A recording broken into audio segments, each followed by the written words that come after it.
What we have here, my friends, are a couple of Marantzas. This is CD65, and that one is CD65DX.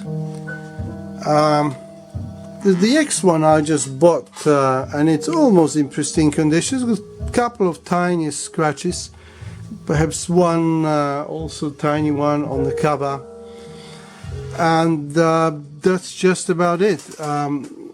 Inside, as you see, very clean and original. All those red ones are Elna Seraphine, and the rest, the blue ones, are Nihikon. But sadly, there is also from memory 3 of the evil. You see, probably. Oh, there's a blue one. You can see the blue one there. That's the Axial Philips capacitor. There's also another one here. I probably cannot see. Oh, there it is, Dave. I don't know whether you can see it or not. And there is a third one underneath the mechanism. And this board will have to come out because of that. Because those capacitors are going, they're probably already leaky. The thing works, it works fine, but they are leaky and they will need to be replaced. Which is a pity, because that's the only reason I have to, take it really apart. And so some doing, because the mechanism sits on top of the board. So that's in such a good condition. Well, this one, those of you who've seen some of my videos might remember there was a Sony CDP502ES, which was rescued from a rubbish tip by a neighbor from adjacent suburb. And I fixed it. It took some doing, but I did. And this is what he found on the rubbish tip again, and it didn't work. So a couple of nudges of the tray, and the tray now began to work, although of course I would have to replace belts on it. And there was no audio output. And the audio output is due to the fact that the output connectors were so oxidized that there's just the signal wasn't coming through. And I cleaned them with Deoxid and even cleaned the inside of the RCAs. Now works. But unlike that, which is as new, in here, there's plenty of dust. I haven't cleaned it yet.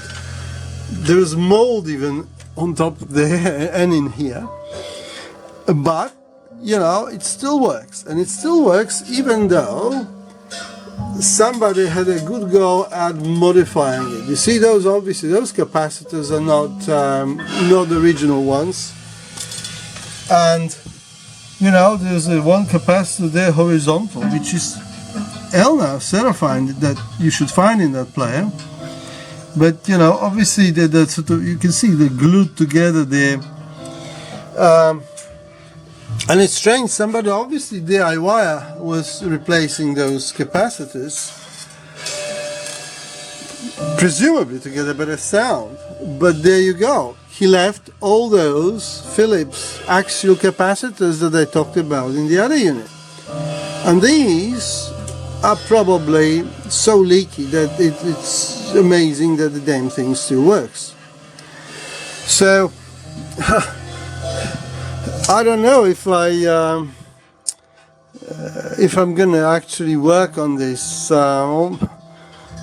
Maybe I'll spend an hour and see, because I mean it's very, very dirty. It's a thorough clean recapping, and it's not that unique. On the other hand, having CDM2 mechanism, that's one of the better mechanisms. I mean, I tried to trip it because there's an error sort of LED there, and I wanted to see it working, and I tried to trip it, and I put my test CDs, and only when I put 2mm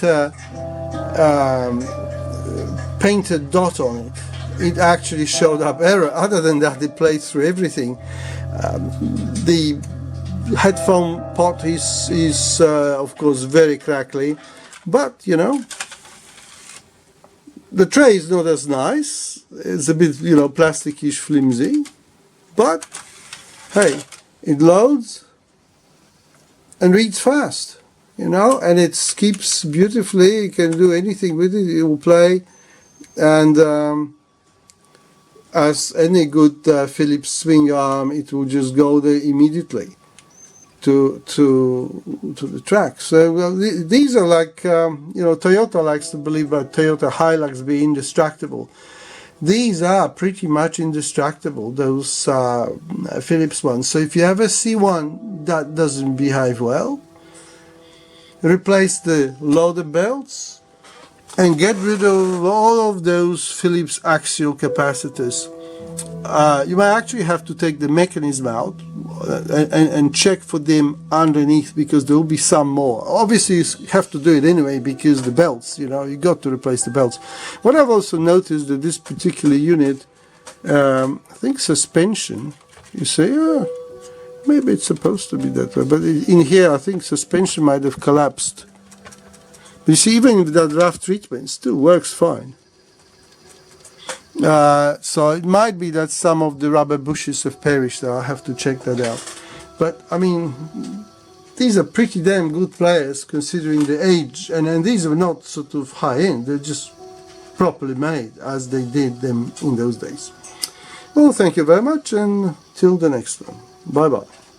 And that one, I think, soon will be lampizated and offered for sale, because that's really a nice machine, and there's plenty of space there to do it.